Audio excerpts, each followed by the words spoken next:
Hello नमस्कार दोस्तों, स्वागत है आप सभी का राहुल क्लासेस बांका में। चलिए आज हम इतिहास पढ़ते हैं। 2-3 पार्ट आपको पढ़ा चुके हैं। अब आगे आपको हम आज प्रागैतिहासिक काल के बारे में बताएंगे।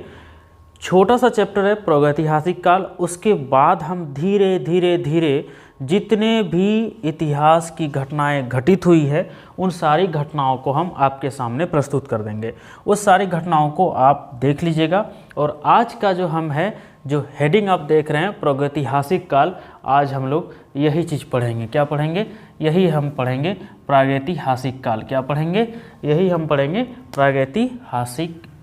ये होता है प्रागैतिहासिक काल। क्या होता है? प्रागैतिहासिक काल। देखिए, जिस काल में मनुष्य के घटनाओं का कोई लिखित विवरण नहीं है, जिस भी काल में, ऐसे समझिए कि जिस काल में मनुष्य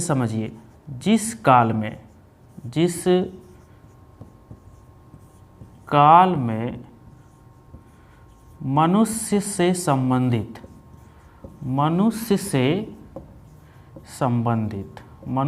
संबंधित अगर उस काल को समझिए कि जिस काल में मनुष्य से संबंधित कोई भी चीज़ नहीं है, कोई भी चीज़ लिखित नहीं है। क्या नहीं है? लिखित नहीं है। ठीक है, लिखित नहीं है। कोई चीज़ तो लिखित होनी चाहिए, लेकिन मान लीजिए कि लिखित नहीं है। ठीक है, उसको हम बोलते हैं प्रागैतिहासिक काल। क्या बोलते हैं? प्रागैतिहासिक काल। क्या बोलते हैं? प्रागैतिहासिक काल। बात समझ में आई? और जहाँ पर भी मनुष्य का लिखित विवरण मिलता है, यानी लिखित विवरण अगर आपको कहीं मिलता है तो उसको हम बोलते हैं इतिहास। क्या बोलते हैं? इतिहास। बात समझ में आई? यानी कि जिस काल में मनुष्य से संबंधित कोई लिखित विवरण नहीं है वो है प्रागैतिहासिक काल। और अगर लिखित विवरण होता है तो हम उसको बोलते हैं इतिहास। क्या बोलते हैं? इतिहास। और है, आप समझिए, जैसे होता है आद्य प्रागैतिहासिक काल, आद्य ऐतिहासिक काल। तो आद्य ऐतिहासिक काल समझिएगा, आद्य ऐतिहासिक काल क्या है? आद्य ऐतिहासिक काल। आद्य ऐतिहासिक काल ये कौन सा काल है? आद्य ऐतिहासिक काल ये कौन सा काल है? जिस काल में लेखन कला का जो प्रचलन है, ठीक है, और उसका जो लेख है उसको अगर कोई आदमी पढ़ नहीं पाता है, पढ़ने लायक नहीं होता है, पढ़ा नहीं जा सकता, उसको बोलते हैं आद्य ऐतिहासिक काल। यानी कि इसका जो लेखन कला है, क्या है? लेखन कला। इसके लेखन कला को हम पढ़ नहीं सकते। क्या नहीं कर सकते? रीड नहीं कर सकते। जो लिखा हुआ चीज़ है उसको हम रीड नहीं कर पाएंगे, तो उसको हम बोलेंगे आद्य ऐतिहासिक काल।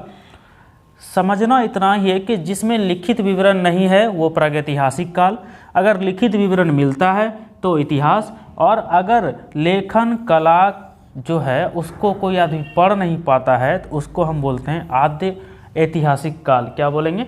आद्य ऐतिहासिक काल हम उसको बोलेंगे। चलिए आगे देखिए क्या है। आगे मान लीजिए जो ज्ञानी मानव है, ज्ञानी मानव क्या होता है?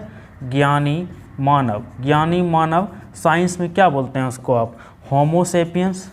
होमो सेपियंस यही बोलते हैं, होमो सेपियंस। जो ज्ञानी मानव है, यानी जो होमो सेपियंस हैं, वो क्या है? देखिए सब कुछ, जो होमो सेपियंस है, जो ज्ञानी मानव है, इसका जो प्रवेश है, जो धरती पर ये लोग आए, ये कब आए? लगभग 30 या 40 हज़ार साल पहले आए। कितने साल पहले आए? 30 या 40 हज़ार साल पहले। कब आए? 30 या 40 हज़ार साल पहले आए। कब आए? 30 या 40 हज़ार साल पहले आए ये होमो सेपियंस, जो मानव। ठीक है, अब देखिए एक युग है पूर्व पाषाण युग। कौन सा युग? एक युग है आपका पूर्व पाषाण युग। कौन सा? पूर्व पाषाण युग। पूर्व पाषाण युग एक ये युग है। इस पूर्व पाषाण युग में अगर पूछ दे आपसे कि मानव की जीविका का क्या आधार था, यानी जीविका का क्या आधार था, जीविका का आधार क्या था, तो पूर्व पाषाण युग में मानव की जीविका का जो आधार था वो क्या था? शिकार करना। क्या था? शिकार। ये लोग शिकार करते थे और खाते थे। मानव की जीविका का क्या आधार था? शिकार करना। अब देखिए, अगर आपसे कहा जाए आग का आविष्कार हो गया और आपका पहिए का आविष्कार हो गया, तो आग का आविष्कार कब हुआ? ये हुआ पुरापाषाण काल में। आग का आविष्कार, किसका? आग का आविष्कार, आग का जो आविष्कार हुआ तो किस काल में हुआ? ये हुआ पुरापाषाण काल में। कब हुआ? पुरापाषाण काल में। पुरापाषाण काल में आग का आविष्कार हुआ। पूछेगा पहिए का आविष्कार कब हुआ?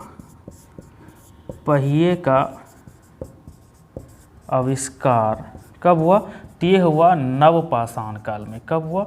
ये हुआ नवपाषाण काल में। पहिए का आविष्कार कब हुआ?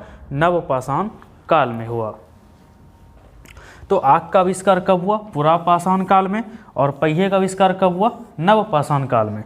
ध्यान रखिएगा, सवाल आता है कि पहिए का आविष्कार और आग का आविष्कार।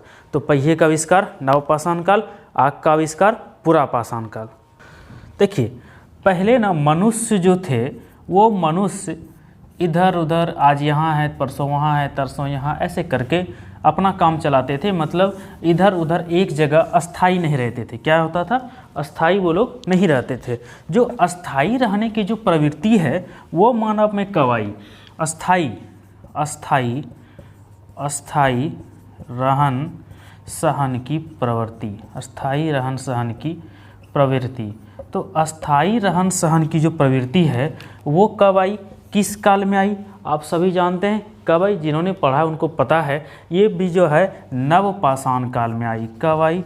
नवपाषाण काल में आई। कब? नवपाषाण काल में ये जो अस्थाई रहन सहन है वो उनको पता चला नवपाषाण काल में। और उसने सबसे पहले किसको पालतू बनाया था? पालतू। जब एक जगह रहा तो पालतू जानवर किसको बनाया? कुत्ता को। किसका? कुत्ता को सबसे पहला पालतू जानवर बनाया मनुष्य जब अस्थाई हो गया। तो सर्वप्रथम किस धातु का उपयोग किया मनुष्य ने सर्वप्रथम किस धातु का उपयोग किया? तांबा का। किसका उपयोग किया? तांबा धातु का उन्होंने उपयोग किया था। और उसके द्वारा जो प्रथम बनाया गया जो औजार था वो था कुल्हाड़ी। प्रथम औजार क्या था? वो था कुल्हाड़ी। क्या था? प्रथम औजार जो बनाया गया उनके द्वारा वो प्रथम औजार क्या था? वो प्रथम औजार था कुल्हाड़ी। क्या था? कुल्हाड़ी। कहाँ से इसके स्रोत कहाँ से प्राप्त हुए? अतिरपक्कम से प्राप्त हुए हैं। अतिरपक्कम से प्राप्त हुए हैं। और कृषि का आविष्कार किस काल में हुआ? ये भी नवपाषाण काल में हुआ। इसमें कृषि का भी आविष्कार हुआ। किसका आविष्कार हुआ? कृषि का भी आविष्कार हुआ नवपाषाण काल में। कृषि का आविष्कार पूछेगा आपसे, कृषि का आविष्कार किस काल में हुआ? तो नवपाषाण काल में। और प्रागैतिहासिक जो अन्न उत्पादक स्थल थे,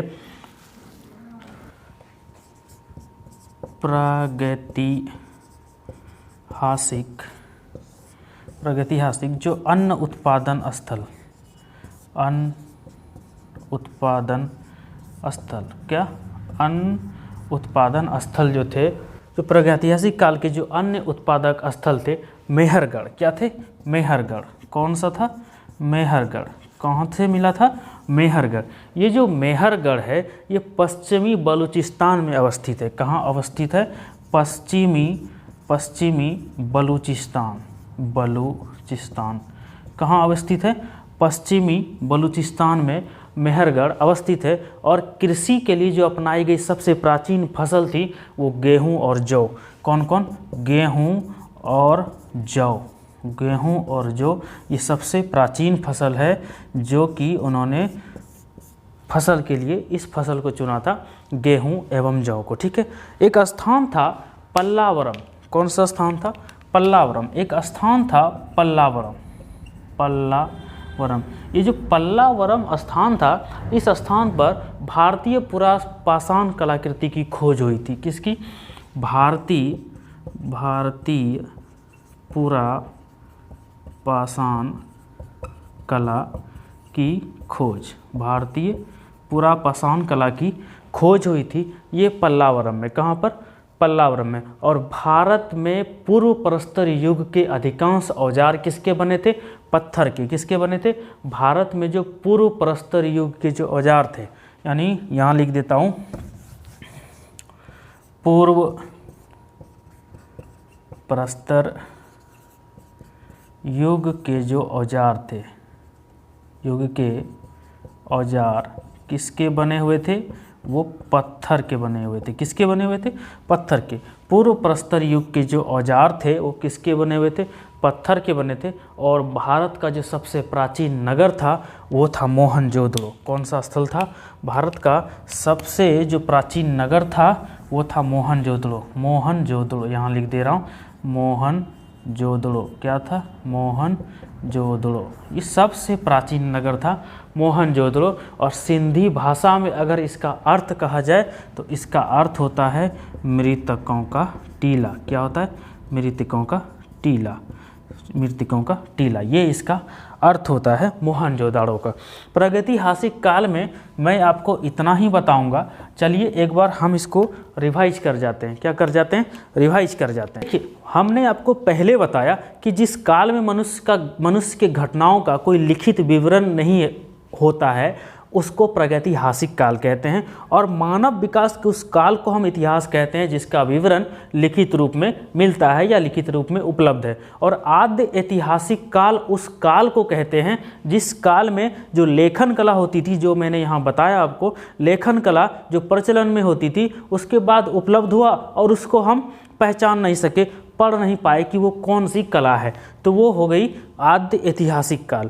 दूसरा, ज्ञानी मानव के बारे में मैंने बताया कि जो ज्ञानी मानव थे, जो होमो सेपियंस थे, उनका प्रवेश धरती पर आज से लगभग 30 से 40 हज़ार साल पहले हुआ था। और पूर्व पाषाण युग के जो जिनका जीविका का जो आधार था, जो खाते पीते थे, जो रहते थे, उनका मुख्य आधार था शिकार। और आग का आविष्कार कब हुआ? तो पुरापाषाण काल में हुआ। और पहिए का आविष्कार कब हुआ? तो नवपाषाण काल में हुआ। और मनुष्य में जो अस्थायी निवास की प्रवृत्ति थी वो नवपाषाण काल में हुई थी। और उसने सबसे पहले किसको पालतू बनाया था? कुत्ता को बनाया था। और मनुष्य ने सर्वप्रथम तांबा धातु का उपयोग किया था और उसके द्वारा जो बनाया जाने वाला जो औजार था वो कुल्हाड़ी था। क्या था? कुल्हाड़ी। कृषि का जो आविष्कार है वो नवपाषाण काल में हुआ। और प्रागैतिहासिक जो अन्न उत्पादक स्थल था, जो मेहरगढ़, वो पश्चिमी बलूचिस्तान में अवस्थित है। और कृषि के लिए अपनाई गई सबसे प्राचीन फसल क्या थी? गेहूं थी और जौ थी। और पल्लावरम नामक जो जगह थी, जो स्थान था, वो किस लिए प्रसिद्ध था? वो भारतीय जो पुरापाषाण जो कलाकृति है उसकी खोज हुई थी पल्लावरम नामक एक जगह पर। और भारत में जो पूर्व प्रस्तर युग के अधिकांश जो औजार थे वो किसके बने थे? और भारत का सबसे प्राचीन नगर कौन था? मोहनजोदड़ो था, जिसको हम सिंधी भाषा में क्या कहते हैं? मृतकों का टीला। ये सारे जो पॉइंट हैं, ये सारे जो मैंने पॉइंट आपको बताए, ये सारे प्रागैतिहासिक काल के पॉइंट हैं। आप सभी इसको नोट कर लीजिएगा। और अगले दिन जो हमारा चैप्टर होगा वो हम बताएंगे आपको सिंधु सभ्यता से। कहाँ से बताएंगे? सिंधु सभ्यता। आपको सिंधु सभ्यता बताएंगे। आप प्रागैतिहासिक काल को पढ़ लीजिएगा। और हाँ, जिसने या जिन्होंने भी अभी तक चैनल को सब्सक्राइब नहीं किया है कर लीजिएगा और दूसरों को भी पहुंचा दीजिएगा ताकि लाभ हो जाए। चलिए मिलते रहेंगे इसी तरह से इतिहास के इस वीडियो में, करंट अफेयर्स के वीडियो में और अन्य अलग अलग तरीक़ों के वीडियो में। तो चलिए आज के लिए इतना ही, मिलते हैं कल। तैयार रहिएगा आप सब, मैं भी तैयार रहूँगा। ठीक है, चलिए आपका बहुत बहुत धन्यवाद, बहुत बहुत आभार, नमस्कार।